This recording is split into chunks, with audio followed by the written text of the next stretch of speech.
Welcome to the Daily Vibecasting. Yeah, right to be here.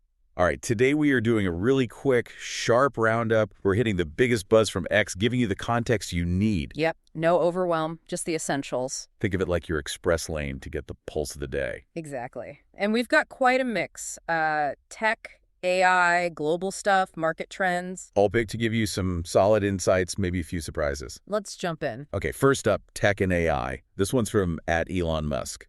He asks, Apple behaves like it's owned by OpenAI. Why? right, this really zeroes in on that big partnership announced back in June 2024. The one integrating ChatGPT into Apple's systems. That's the one. And what's interesting, there was a 2023 study from the NBER, National Bureau of Economic Research. Yeah, them. They suggested these kinds of exclusive deals can actually cut down consumer choice. How much? By like 15 to 20% in app ecosystems. So, it kind of lines up with Musk's implied criticism. 15 to 20%. Wow. Significant. It is. And it points towards, broader industry consolidation, doesn't it? Makes sense. Especially when you think about his own AI work with XAI. Exactly. And the timing, too, right after that AI iris scanning tech news, it feels like things are consolidating fast. So the takeaway for you is that these big tech alliances, they're definitely raising questions about competition and, your freedom as a consumer. Definitely something to watch. Okay, let's shift gears to German politics. This post from @InevitableWest. Breaking. The AfD party is now officially the most popular party amongst Germans, according to the latest poll. Germans are waking up. Sus. Waking up.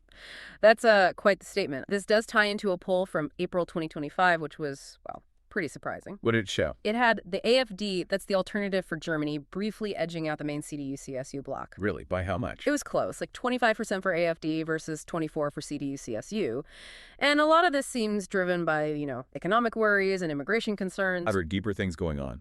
Demographics. Absolutely. You've got Germany's low fertility rate. It's around 1.3 sets now. Way below replacement level. Right. And then Chancellor Scholz's plan to bring in about 288,000 workers each year. To fill labor gaps, presumably. Correct.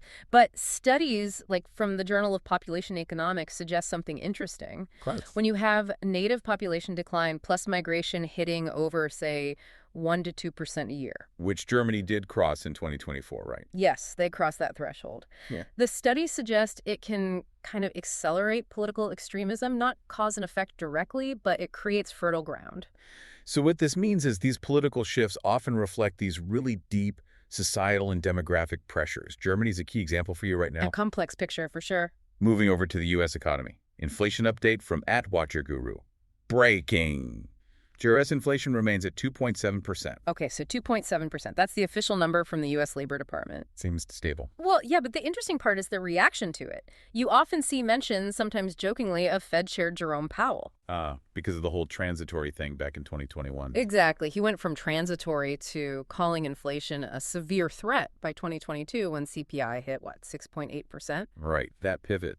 So that history kind of hangs over these numbers. It raises questions about, how reliable the data feels to people. Especially after recent events like, didn't President Trump fire the Bureau of Labor Statistics chief over a jobs report? He did, and that sort of thing definitely fuels skepticism about whether you can trust the official figures. Okay, let's unpack this then. The 2.7% number is one thing. But the perception, the politics around it, that's a whole other layer for you to consider. It's not just about the number itself. Got it. Now, sticking with economics, but getting very personal, automotive tech. Tesla posted this. It's kind of funny. POV, you just bought a car that can't drive itself, and it shows an old horse-drawn carriage. Huh. Yeah, it's a clever contrast. The implication being even a horse had some basic self-navigation. More than some cars today. Well, more than partially autonomous cars need anyway. Tesla's autopilot, for example, it still needs human oversight. It's not truly driving itself yet. So what level is it technically? It's generally considered SAE level 2, which is partial automation, not level 4, which is high automation. And crash data actually shows driver inattention is a factor in something like 80% of incidents involving these systems. 80%, that's high. It is. And it's fascinating historically, right? Back in 1896 in the UK, the Locomotives on Highways Act actually required someone to walk ahead of early cars with a red flag. Seriously. A red flag. Yep. So we've come a long way, but maybe not as far as the hype suggests. Okay, here's where it gets really interesting for you as a driver. Despite all the futuristic talk, full self-driving, still very much a journey, not quite the destination yet. Still needs you behind the wheel. All right, let's switch to social policy. A post from @Leading Report. Breaking. Same-sex marriage could be banned in 32 states almost immediately if the Supreme Court overturns Obergefell v. Hodges. Okay, this refers back to that huge 2015 Supreme Court decision, Obergefell v. Hodges. The one that legalized same-sex marriage across the country. Correct, based on the 14th Amendment. But the breaking part here is that there are active efforts to revisit it. Like who? Well, figures like Kim Davis, the Kentucky clerk, recently petitioned the Supreme Court to overturn Obergefell, mostly citing religious freedom arguments. And are states actually preparing for this? It seems so. Reports suggest at least 9 states have introduced legislation aiming for bans if Obergefell were ever overturned. Wow. Even though public support is pretty high, right? Yeah, Gallup's 2025 poll put public support at 70%. And data from the Williams Institute in 2023 showed over 823,000 same-sex couples married in the U.S. And most of those were after Obergefell. About 591,000 were post-Obergefell. So it shows just how significant that ruling was and, well, what's potentially at stake. So what this means for you is even after a decade of being legal nationwide, the debate is clearly not over, especially with the current makeup of the Supreme Court. It's an evolving situation. Okay, let's turn to U.S. politics again, specifically Texas redistricting. Yeah. @EndWokeness posted, breaking. Texas Senate passes map that adds 5 GOP seats, eliminates 5 Democrat seats. Yeah, this signals a pretty major shift down there. The Texas Senate passed this map. The vote was 19-2. So 5 seats flip Republican control just based on the... That's the design, yes. Yeah. And this was possible because of a 2018 state law that allows them to redraw maps mid-decade. I thought that was usually only after the census. Often, but not always. Plus, a key Supreme Court ruling in 2019, Rucho v. Common Cause, basically said partisan gerrymandering drawing maps just for political advantage isn't something federal courts can rule on. So the gloves are off, essentially. Pretty much. It gave states a lot more latitude. Now, what's fascinating here relates to demographics. How so? Well, about 95% of Texas's population growth since 2010 has been non-white. 95%. Huge number. So critics are raising concerns that these new maps, while technically legal perhaps, could dilute the voting power of those growing minority communities. Hacking them into fewer districts or splitting them up. Exactly. Tactics like that. And, it mirrors some historical tactics, like when Democrats staged walkouts years ago to try and block previous redistricting efforts. Okay, let's unpack this. These maps aren't just lines on paper for you as a voter. They really shape political power and who represents you for potentially decades. Absolutely critical for representation. Shifting to healthcare again, and this one's a shocker. From @ColinRugg. Mother left with a $70,000 bill for a 15-minute trip to the emergency room for her 6-month-old son. Absolutely insane. Yeah, that number is staggering. It continues. CA woman Jessica Farwell says she was forced by doctors to put her son in a helicopter, which ended up costing $90,000. The insanity doesn't end there. Wow, $90,000 for the helicopter alone. This story, while just one person's experience, really highlights that critical issue of healthcare affordability in the U.S. Is this kind of debt common? Sadly, yes.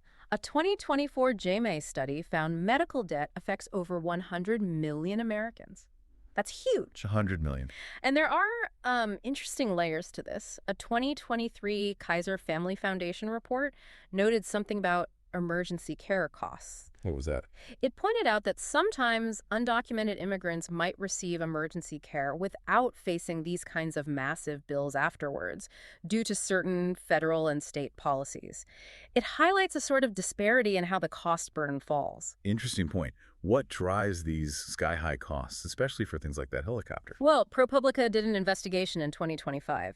They found that consolidation in the air ambulance industry is a big factor. Fewer companies means less competition. Exactly. They can charge much higher rates, often way more than insurance covers. Yeah. So patients get hit with these enormous out-of-pocket expenses. Here's where it gets really interesting, or maybe just terrifying. It's a stark reminder for you of the financial tightrope so many people are on when a medical emergency hits, and the complex issues pushing costs up. A very tough reality. Okay, let's look at broader economic indicators now. @Unusual Whales posted, U.S. spending on services Hotels, airfare, dining has been down for 3 straight months, the first time since 2008, per Bank of America. 3 straight months. That's significant because the last time we saw that pattern was, as the Post says, 2008. Right before the financial crisis really hit hard. Precisely. It definitely catches economists' attention. And a 2025 Forbes report puts some numbers on it, like lodging down 2.5% and air travel down 6% compared to 2024. So people are pulling back on those kinds of discretionary things. Why now? Well, one theory, mentioned by Bank of America Global Research actually, is that it might reflect inflation driven by recent tariffs. Higher costs mean people have less real money to spend on non-essentials. Makes sense. So costs go up, spending goes down. Right. And economists are kind of watching this, predicting maybe continued declines because consumer confidence is shaky. And that could have wider effects. Yeah, potentially worsening income inequality because those service sector jobs, hotels, restaurants are often lower income positions. They get hit first when spending drops. So what does this mean for you? Well, consumer spending is a huge economic indicator, a real bellwether. These patterns might be hinting at deeper shifts in confidence and what people can actually afford. Definitely a trend to monitor. Now, let's talk public safety in the nation's capital. At LibSoftTalk shared a clip. Reporter: do you know what the chain of command is now? Pamela Smith, D.C. Police Chief. What does that mean? This is who is in charge of the police in D.C. Oof. Yeah, that clip shows D.C. Police Chief Pamela Smith seeming, well, confused about the chain of command. What was the context there? This happened right after President Trump announced a federal takeover of the D.C. police and deployed the National Guard. A federal takeover. Why?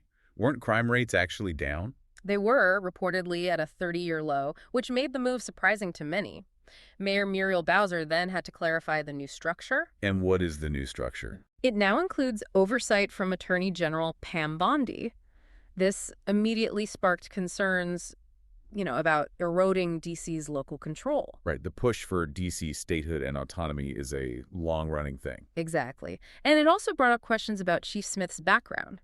She has significant experience in DEI roles, diversity, equity, and inclusion. And the question is whether that prepares her for this kind of operational shift. That's the question some are asking, yes. Does that background equip her for such a sudden, complex change involving federal command structures? Okay, let's unpack this. The layers of command, local versus federal authority. It's definitely complex for you to follow, especially when it involves policing and safety in the Capitol. Very intricate situation. Okay, how about some infrastructure? This one from @WallStreetApes. Chicago resident shows the city decided to change the damaged water wipes pipes near his home. He went out to film them. This is what your public water is running through. Yeah. It shows old pipes. Right, I saw that video. It shows these old, kind of corroded-looking water pipes being replaced. It was pretty bad in the video. It can look alarming, yeah. But this is actually part of Chicago's Lead Safe Chicago program. They're working to replace almost 400,000 old lead service lines. 400,000? That's a massive undertaking. It's huge. And that visible corrosion, it's called tuberculation. It's pretty common in old cast iron pipes, caused by bacteria over decades. It can reduce flow and affect water quality. So it's not necessarily unique to Chicago or related to who runs the city. Not at all. You find similar old pipes needing replacement in many major cities across the country, regardless of political leadership. It's a legacy infrastructure issue. Modern pipes, like ductile iron, are designed to prevent that kind of buildup. Okay, here's where it gets really interesting for you. What might look like some shocking discovery in a video like that, it's often actually a sign that important, necessary upgrades are happening in your community to improve infrastructure. It's proactive maintenance, which is good. Let's lighten things up slightly, maybe. Political media and memes. Donald J. Trump Jr. posted Ruined with a CNN clip. What was the clip? Ah, yes. The clip was CNN's Abby Phillip comparing former President Trump to Batman and D.C. to Gotham City. Batman. Okay. Why? Well, the comparison came up after Trump deployed the National Guard and took temporary control of the D.C. police. Phillip described it as an extraordinary assertion of presidential power, kind of fitting that dramatic, crime-fighting persona. And Trump Jr. found that funny. Presumably because Trump himself had jokingly called himself Batman in the past, so it highlights this perceived irony where media criticism can almost echo or be reframed by his supporters. Right, taking the criticism and sort of owning it. Exactly. It really raises an interesting question about media dynamics, doesn't it? How narratives get spun, repurposed, and perceived completely differently depending on your viewpoint. So what this means is political figures and their teams are often masters at reframing things. It shows you how public perception is constantly being shaped and contested. A constant battle for the narrative. And finally, sticking with politics, but dipping into satire. This one from @TheBabylonBee. Trump negotiates Russian ceasefire by giving Putin California.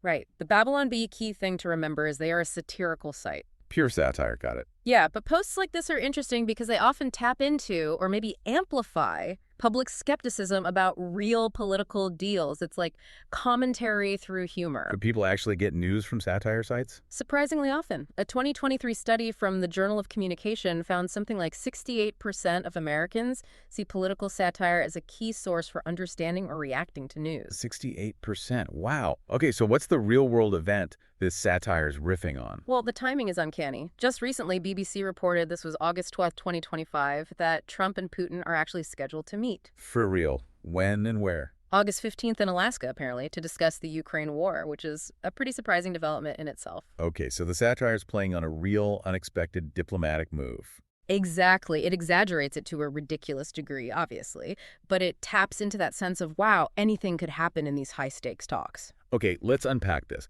The line between serious news and really sharp satire. It can be incredibly thin for you, especially when you're scrolling quickly. Something to keep in mind. Definitely blurs sometimes. Ooh, what a ride through today's X feed. A really vibrant, sometimes kind of wild snapshot. Yeah, from AI battles and German politics to inflation numbers, healthcare shocks, mapping disputes, infrastructure work. All the way to Batman comparisons and satirical diplomacy. It's a lot. It really just highlights the sheer speed and volume of information hitting us constantly. Absolutely. And the need to, quickly pull out the real context, connect those dots. It's more vital than ever for you to actually understand what's going on. Totally agree. So here's a final provocative thought for you to chew on as you go about your day. In a world where satire, like that Babylon Bee piece, can go just as viral as breaking news, how do you personally sort out what's fact from what's just meant to get a laugh or maybe get a rise out of you? Good question. The platforms deliver the fire hose, right? It's really up to each of us to build our own filters and find those nuggets of genuine insight. Well said. That's it for today's Daily Vibecasting. We'll be back with another roundup for you very soon.